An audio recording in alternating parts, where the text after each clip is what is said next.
प्रिय विद्यार्थियों, बे पाठ सेकंड तर्कशास्त्र में निरपेक्ष न्याय वाक्य की चर्चा हम पिछले वीडियोज में करते आ रहे हैं। निरपेक्ष न्याय वाक्य के अंतर्गत मानकाकार की आकृतियाँ, 4 प्रकार की आकृतियों की हमने बात की थी जो मध्यम पद के आधार पर निर्धारित की जाती है, आकृति 1, 2, 3 और 4।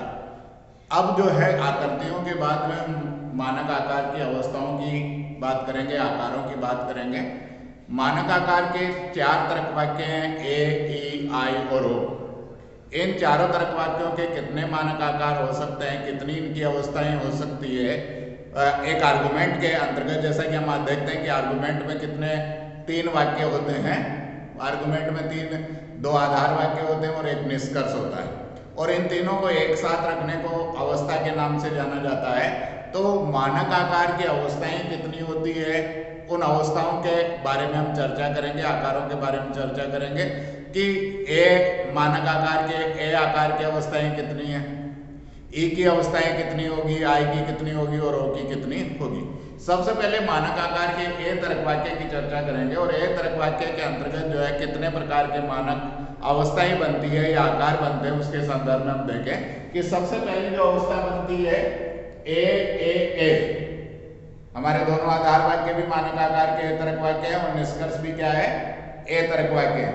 तो पहली जो अवस्था बनेगी ए बनेगी। दूसरी अवस्था में देखिए कि ए ई। दूसरी अवस्था जो हमारी बनी है, पहले तो ए बनी थी अवस्था ए। दूसरी अवस्था बनेगी हमारी ए ई। निष्कर्ष में हमने चेंज कर दिया मानक आकार। फिर देखिए तीसरी जो अवस्था बनेगी ए आई। एक ही बनाते जा रहे हैं, ए के साथ में ए से बनाया, उसके बाद में ए ओ, अर्थात आधार वाक्य दोनों एक ही मानक अवस्था के हैं। निष्कर्ष में हम ए से चेंज कर रहे हैं, ए ई आई और ओ। ये 4 प्रकार की अवस्थाएं एक ही बन गई। उसके बाद में दूसरे में हम आधार वाक्य को चेंज करेंगे और फिर उसकी अवस्थाओं की बात करेंगे। तो यह मानक आकार ए था, तो सेकंड में जो है ई ले लिया, तो ए ये अवस्था बन गई। उसके बाद में दूसरी अवस्था ए ई हो गई, फिर ए ई आई हो गई। ये चेंज किसमें कर रहे हैं, या तो ई जो है मानक आकार बन गया, फिर इनकी चारों अवस्थाएं जाएंगे, ए ई हो गई, ए ई आई हो गई, उसके बाद में ए ई ओ, और ये जो है 4 अवस्थाएं जो है ए ई की बन गई। उसके बाद में जो है ए आई की बनाएंगे, तो ए आई ए ये पहली अवस्था हो गई, फिर ए आई ई ये सेकंड अवस्था हो जाएगी, ए आई थर्ड अवस्था हो गई, और ए आई ओ फोर्थ अवस्था बन गई। उसी प्रकार से हम देखेंगे कि चौथी अवस्था में यहाँ ओ जो है चेंज करेंगे, ए ओ ए के द्वारा जो है बनाएंगे, फिर ओ को हम ही इसमें रखेंगे और यहाँ पर ए से चेंज कर देंगे, तो ए ओ ई, ए ओ आई और ए डबल ओ। तो यहाँ पर देखिए मानक आकार की जो है मानक आकार का जो ए तर्क वाक्य है उसकी अवस्थाओं के बारे में हमने चर्चा की है, और मानक आकार के जो तर्क वाक्य है उसकी जो अवस्थाएं बनी ए के रूप में, ए ई के रूप में, ए आई के रूप में, ए ओ के रूप में। फिर हमने यहाँ जो है आधार वाक्य चेंज कर दिया, ई के द्वारा कर दिया, फिर यहाँ आई कर दिया, फिर ओ कर दिया, और वापस किसमें चला दिया, एक मानक आकार को, यहाँ ए चला दिया, फिर ई चला दिया, आई चला दिया, और उसी प्रकार से यहाँ आई करने के बाद में ये आई तो कॉमन रह गया, ए हो गया, ई हो गया, आई हो गया, और हो। तो मानक आकार के ए तर्क वाक्य की कितनी अवस्थाएं बन गई, 4 अवस्थाएं पहले की बनी, फिर ई से 4 बना दी, आई से भी 4 बना दी, ओ से भी 4 बना दी, तो कितनी अवस्थाएं हो गई, 16 अवस्थाएं बन गई। उसी प्रकार से मानक आकार के ई तर्क वाक्य की अवस्था की बात करेंगे। पहले के अंतर्गत जो है मानक आकार के ए तर्क वाक्य की अवस्था बनाई गई है, दूसरे में ई तर्क वाक्य के अंतर्गत जो है ई तर्क वाक्य की अवस्थाओं की बात हम करेंगे। तो ये देखिए ई तर्क वाक्य से शुरू करेंगे, ई ए से शुरू कर दिया, ए फिर ई ए, ये रह गया वैसा, ई में चेंज कर दिया, आई कर दिया, ओ कर दिया। उसके बाद में यहाँ ए की जगह क्या ले लिया, ई ले लिया, और वापस चारों जो मानक आकार में हमने कर दिया, ई ए कर दिया, ई कर दिया, ई आई कर दिया, ई ओ कर दिया। उसी प्रकार से फिर तीसरे में क्या लेंगे, ई की जगह आई आ गया, ई आई ये हो गया, ई आई ई हो गया, ई आई हो गया, और ई आई ओ बन गए। उसके बाद में देखिए यहाँ पर आई के बाद में क्या आ गया, ओ आ गया, ई ओ ए हो गया। उसके बाद में ई ओ ई बन गया, ई ओ आई हो जाएगा, ई ओ हो गया। तो ये इसी प्रकार से ये 16 जो है इसकी बन जाएगी। तो दो मानक आकार की अवस्थाएं कितनी हो गई, 32 हो गई। उसके बाद में जो है तीसरे जो मानक आकार की अवस्थाओं की बात करेंगे, तो तीसरा मानक आकार हमारा क्या है, आई तर्क वाक्य। तो आई की अवस्थाएं बनाएंगे तो सबसे पहले आई ए, फिर आई ए ई, फिर आई ए आई, और आई ए ओ। सेकंड के अंतर्गत देखिए कि आई ई बना दो यहाँ पर ए, आई ई आई ई और ओ बन गया। उसके बाद में आई के अंतर्गत चलेंगे तो आई ए, आई ई, ये बन गया आपका आई और आई और आई, और इसके बाद में बनेगा आई और। इसमें देखिए आई ओ ए, आई ओ ई, आई ओ आई ओ ओ, ये चारों जो है मानक अवस्थाएं बनती है, आई ए ई, आई ए ओ। उसी प्रकार से यहाँ ई चेंज कर दिया तो आई ई आई बन गया, आई ई बन गया, आई बन गया, आई ओ बन गया। उसके बाद में यहाँ जो है फिर चेंज किया सेकंड प्रीमिसेस को, तो आई ए बन जाएगा, आई ई बन गया, आई बन गया, आई ओ बन जाएगा, आई ओ ए, आई ओ ई, आई ओ आई और आई ओ। ये जो है इसके अंतर्गत जो है बन गया। उसके बाद में हमारा जो चौथा मानक आकार का तर्क वाक्य ओ तर्क वाक्य है, ओ तर्क वाक्य के संदर्भ में देखेंगे कि ओ तर्क वाक्य के अंतर्गत क्या है कि इसी प्रकार से हम ओ तर्क वाक्य की भी अवस्थाएं बना देंगे। ओ ए, सेकंड बन जाएगी ओ ए ई, ओ ए आई हो जाएगी, और ओ ए ओ। सेकंड में चलो फिर ओ ई कर दो यहाँ पर ए की जगह, आई ए, ओ ई, ओ ई आई और ओ ई ओ। तीसरे में देखिए ओ आई ए हो जाएगा, ओ आई ई, ओ आई और ये हो गया ओ आई ओ। चौथा जो मानक आकार की अवस्था आई इसकी बनेगी उसमें ओ ए,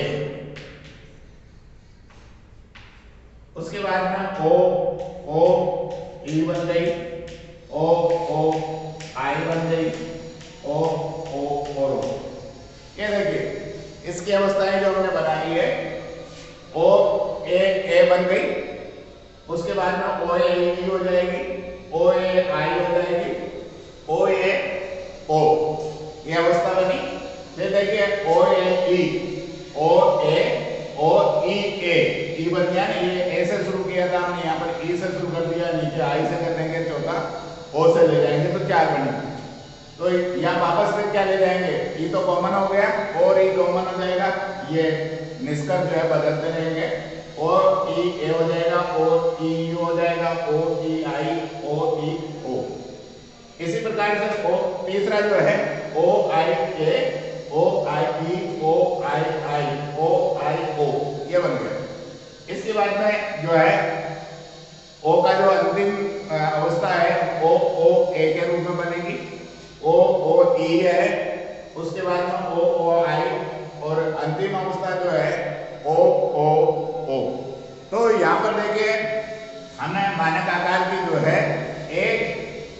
एक मानक आकार का जो तर्क वाक्य है उसकी अवस्थाएं कितनी बनती है?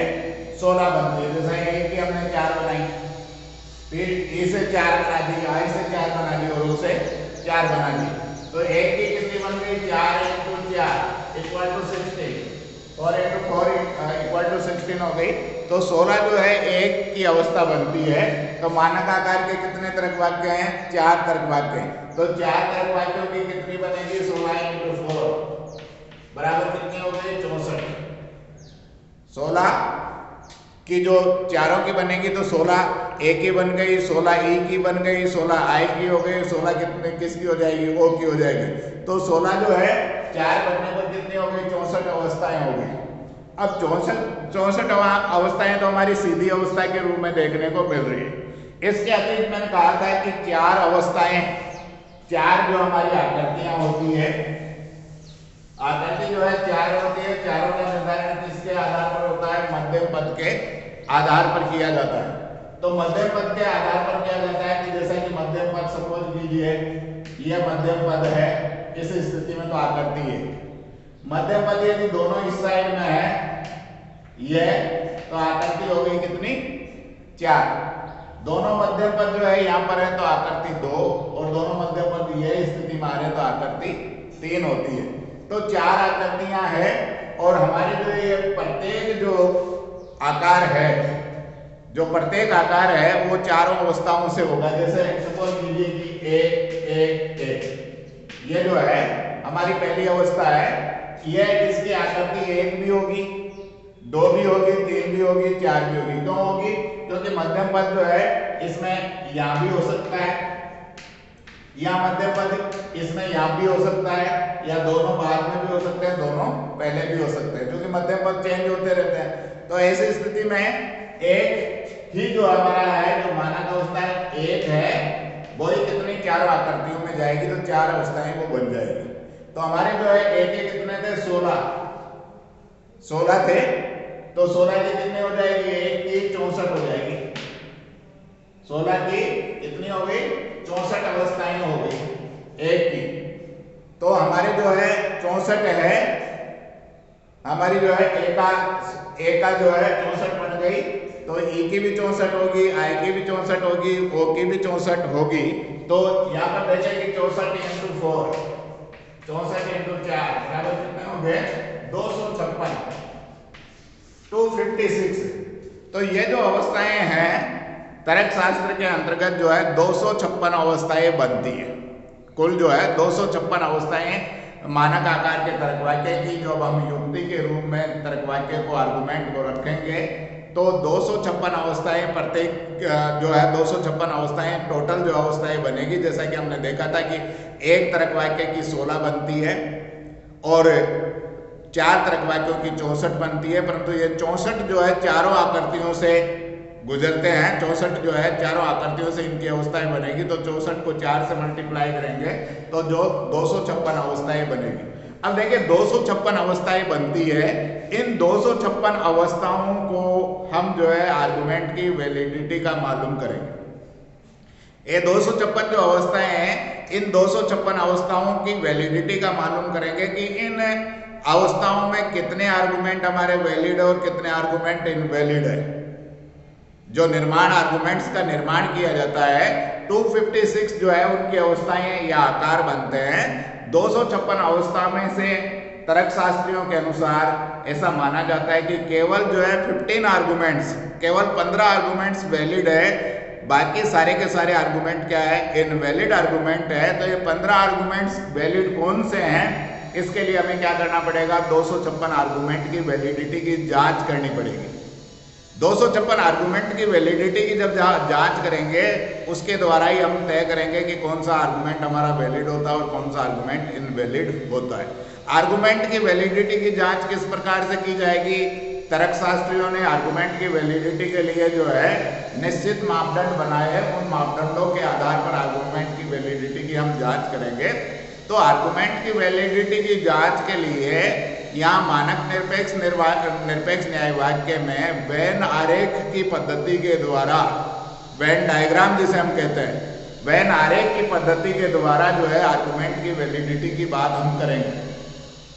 तो वेन आरेख के द्वारा आर्गुमेंट की वैलिडिटी की बात करेंगे कि आरेख जब निर्धारित किया जाएगा, रेखांकन किया जाएगा, रेखांकन करने के बाद में हम मालूम करेंगे कि हमारा आर्गुमेंट वैलिड है या इनवैलिड है। जैसा कि आर्गुमेंट्स को वेन आरेख में रेखांकन करने का तरीका हमने बताया था कि सर्वव्यापी तर्क वाक्य का जब हम रेखांकन करेंगे तो तिरछी रेखा के माध्यम से रेखांकन करेंगे, और अंशव्यापी तर्क वाक्य का जब रेखांकन किया जाता है तो वो क्रॉस के चिन्ह के द्वारा किया जाता है। तो वेन आरेख का निर्माण कैसे करेंगे? वेन आरेख का निर्माण करने के लिए हमें किन चीजों की आवश्यकता होगी? सबसे पहले तो हमारे पास में एक आर्गुमेंट आएगा, एक युक्ति आएगी। उस युक्ति को हम क्या करेंगे? व्यवस्थित करेंगे। व्यवस्थित कैसे किया जाएगा? सबसे पहले उसका निष्कर्ष हम निर्धारित करेंगे कि निष्कर्ष कौन सा है। निष्कर्ष की पहचान कैसे की जाएगी, जिसके बारे में हम बात करेंगे। निष्कर्ष को पहचान करने के बाद में उसका मुख्य आधार वाक्य कौन सा है, अमुख्य आधार वाक्य कौन सा है। फिर हम सबसे पहले मुख्य आधार वाक्य हमारी युक्ति का पहला कथन होना चाहिए, अमुख्य आधार वाक्य हमारी युक्ति का द्वितीय कथन होना चाहिए, और अंत में निष्कर्ष होना चाहिए। उसके बाद में हम आर्गुमेंट की अवस्था की बात करेंगे कि तीनों में कौन कौन से मानक आकार है। तो उन तीनों को एक साथ रखेंगे तो वो अवस्था आ जाएगी। जैसा आपने देखा कि जैसे ए ये अवस्था आ गई। अब मध्यम पद के आधार पर कि इसका मध्यम पद किस स्थिति में है, उससे हम आकृति का निर्धारण करेंगे कि जैसे इस अवस्था में है तो एक आकृति हो जाएगी, इसमें तो 4 हो जाएगी, यहाँ है तो 2 हो जाएगी, इधर आ जाएगा तो दोनों मध्यम पद तो 3 हो जाएगी। तो यहाँ पर हम निर्धारित करेंगे कि आकृति कौन सी है, और उसके बाद में वेन आरेख में रेखांकन करके जो है किसी प्रकार का विरोधाभास की स्थिति उत्पन्न होगी तो हम आर्गुमेंट की इनवैलिडिटी को सिद्ध करेंगे। आर्गुमेंट में किसी प्रकार का कॉन्ट्रोडिक्शन नहीं होगा तो हमारा आर्गुमेंट क्या हो जाएगा? वैलिड आर्गुमेंट हो जाएगा।